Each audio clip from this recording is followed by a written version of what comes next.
우리가 처음 역대 상하를 묵상하기 시작할 때 하나님께서 우리의 영원한 왕이 되시고 그 영원하신 하나님께서 아버지 되어 주시겠다. 우리가 주님의 자녀인 것처럼 주님이 인도하여 주시겠다. 마치 아버지가 아들에게 당신의 소중한 것을 인도하고 가르치듯이 DNA라고 표현되는 하나님을 닮은 것, 하나님을 사랑하는 사람들이 가지고 있는 믿음의 어떤 중심들을 우리가 주목해서 보고 있습니다.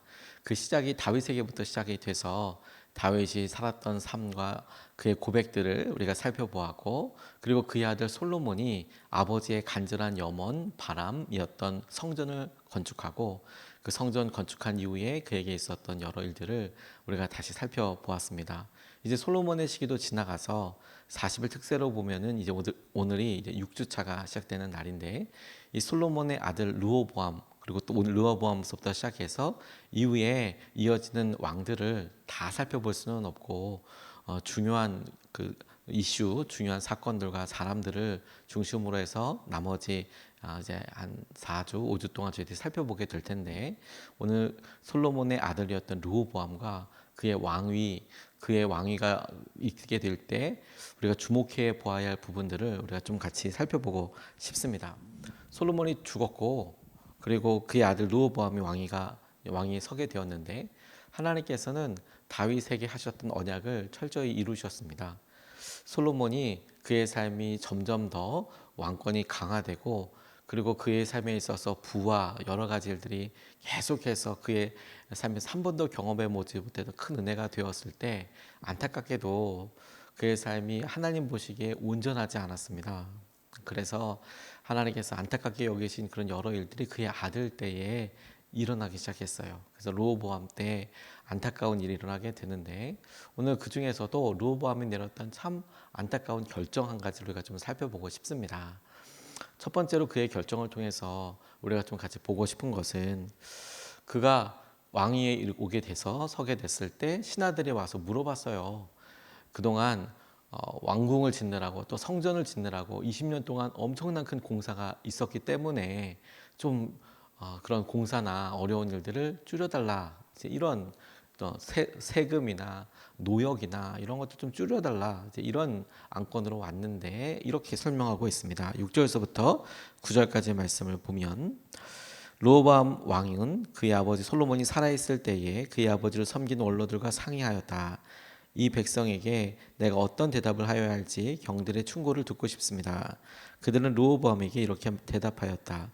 임금님께서 이 백성에게 너그럽게 대해 주시고 백성을 반기셔서 그들에게 좋은 말로 대답해 주시면 이 백성은 평생 임금님의 종이 될 것입니다.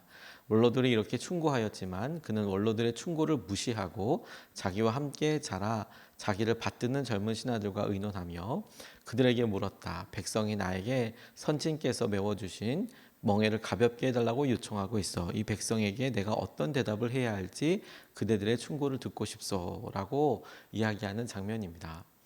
우리가 이야기를 따라가다 보면 그렇구나, 이야기 자체 내용만 이렇게 들어가게 되는데, 정작 이 모습을 우리가 조금 떨어져서 봐야 할 필요가 있다고 싶습니다. 무슨 말이냐면, 이 얘기 안으로 들어가서 그러면 솔로몬의 당시에 솔로몬을 섬겼던 신하들, 나이가 있고 경륜이 있는 신하들, 그들에게 물었고, 또 물은 다음에 자기를 받드는, 자기 말을 무조건 들어주는 자기의 젊은 신하들에게 물었고, 누구에게 묻고 대답을 듣고 따라가는 것이 옳은 것일까요?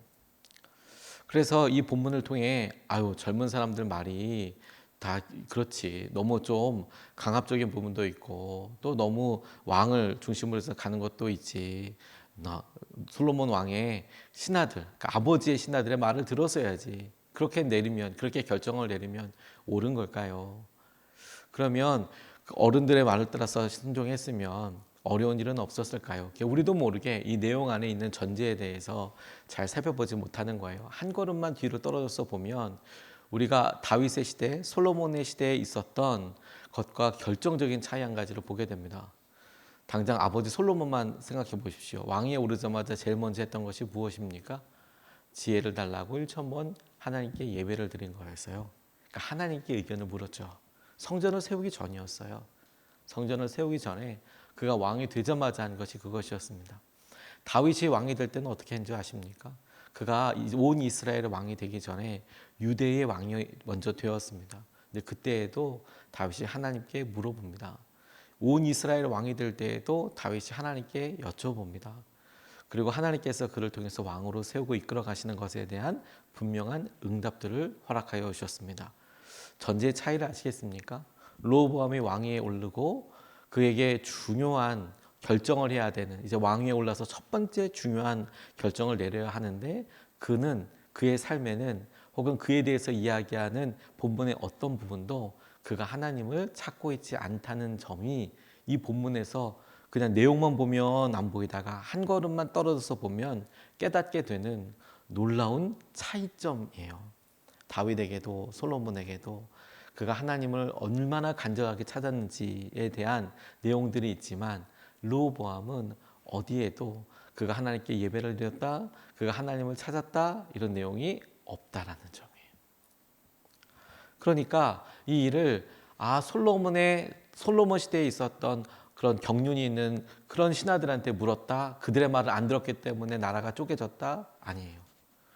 젊은 신하들의 말을 들었기 때문에 나라가 쪼개졌다? 아니에요.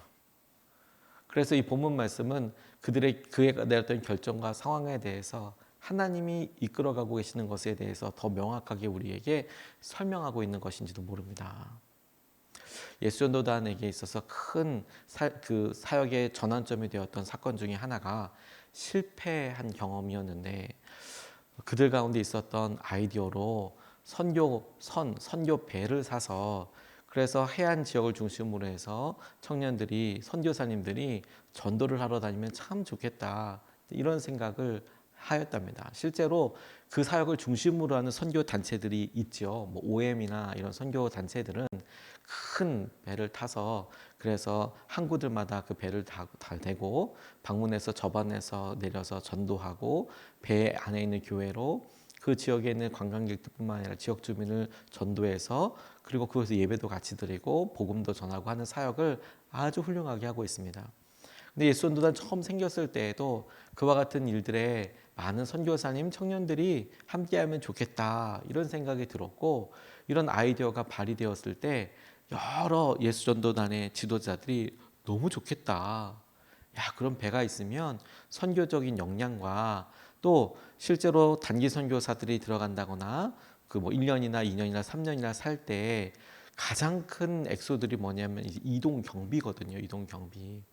그 이동 경비를 획기적으로 줄일 수 있으니까 전도하면서, 이동하면서, 그리고 기도하면서, 훈련도 하면서 좋겠다. 하나님의 뜻이 분명하다. 그래서 배를 하나 사기로 하고 나니까 사람들이 주님의 뜻인 것 같다.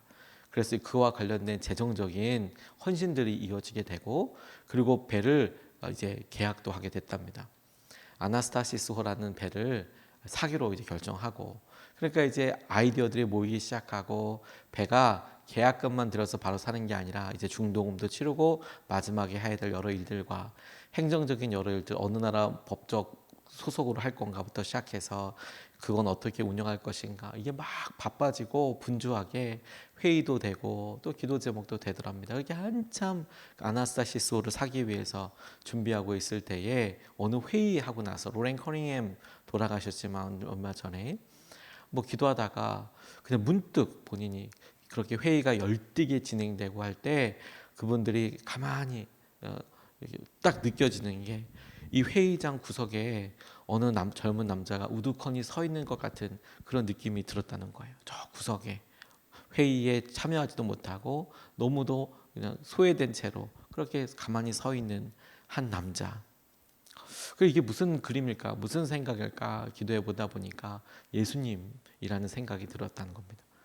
아니, 선교선을 구입하고 이 일이 얼마나 중요한 일인지도 너무 분명하고, 그런데 정작 회의를 하고 진행을 하고 첫 발자국은 하나님께서 분명히 주신 아이디어라고 생각하고 진행하다 보는데, 이 로렌 커닝햄과 몇몇 분들이 깨달아지는 것이 어느 순간에 예수님이 주도해 가시는 게 아니라 자신들의 욕심과 계획이 이 모든 일들과 모든 상황에 다 가득가득 채워져서 그게 하나님의 뜻인 양 그렇게 인도함 받고 있다라는 사실을 깨닫게 되었다는 거예요. 그리고 그 일이 있고 난 뒤에 거짓말처럼 전 세계뿐만 아니라 이 일에 함께하던 여러 사람들 지부들에 이제 중도금도 있고 마지막으로 잔금도 치러야 되는데 정말 거짓말처럼 약속이나 한 듯이 뚝 다 떨어지게 되고, 그리고 너무 당황스럽고 마음 아프게도 결국에 그 선교 배를 사는 것이 좌절됐다는 거예요. 안 되게 됐다는 거예요. 싹 다 날리게 됐다는 거예요. 그게 예수전도단 처음에 활동하고 활기차게 일어나기 시작할 때 일어났던 아주 커다란 그런 사건이자 예수전도단의 길을 다시 한번 정확하게 이렇게 가늠하게 되는 굉장히 중요한 계기가 되었다고 합니다. 로보암의 삶을 가만히 보면서 이제 솔로몬이 죽었으니 그가 하나님께 물어야 하겠습니다. 왜? 하나님께서 솔로몬에게, 아니 그 아버지 다윗에게 하셨던 약속을 다시 한번 떠올려 보죠. 영원한 왕의 DNA 했을 때 그 DNA의 가장 중요한 것은 무엇입니까? 하나님께서 너희 아버지가 되어주신다는 거잖아요. 그러니까 그 약속에 의하면 르호보암은 하나님께서 어떻게 르호보암을 생각하고 계시겠습니까? 아들로 생각하고 계시겠죠. 그런데 르호보암은 하나님을 아버지로 생각하고 있습니까? 아닌 것이죠. 솔로몬이 성전을 지을 때 가장 기뻐한 것이 무엇입니까? 우리가 한 주 동안이나 그 성전과 관련된 이야기를 했는데, 하나님께서 저 광야나 성막 안에 텐트 안에 계신 게 아니고 이제 성전 안에 계시고, 그 성전이 예루살렘 성에 있다는 것은 자기가 원하면 얼마든지, 우리가 원하면 얼마든지 성전에 갈 수 있다라는 것 아니겠습니까? 솔로몬은 예루살렘이 아니라 기브온까지 가서 예배드렸지만, 르호보암이 원하면 바로 집 앞에, 집 근처에 성전이 있는데도 그가 묻지 않았다는 거예요. 그게 원인이라는 겁니다. 그게 하나님께 묻지 않았다. 그럼에도 불구하고 묻지 않았는데 그의 삶에 있어서 안타깝게 다가오는 것은 그가 내린 결정으로 인해서 스스로 망하더라라는 거예요. 스스로 망하더라. 하나님께서 망하는 길로 몰아넣은 게 아니라 그가 내린 결정이 망하는 길로 결정을 내리더라, 이런 거예요. 그게 두 번째입니다. 오늘 14절과 15절 말씀이 이렇게 이야기하고 있습니다. 르호보암 왕은 젊은 신하들의 충고를 따라 백성에게 이렇게 대답하였다. 내 아버지가 당신들에게 무거운 몽해를 메우셨으나 나는 이제 당신들에게 그것보다 더 무거운 몽해를 메우겠소. 내 아버지께서는 당신들을 가죽 채찍으로 매질하셨으나 나는 당신들을 쇠 채찍으로 치겠소. 왕이 이처럼 백성의 요구를 들어주지 않았으니 하나님께서 일이 그렇게 뒤틀리도록 시키셨던 것이다.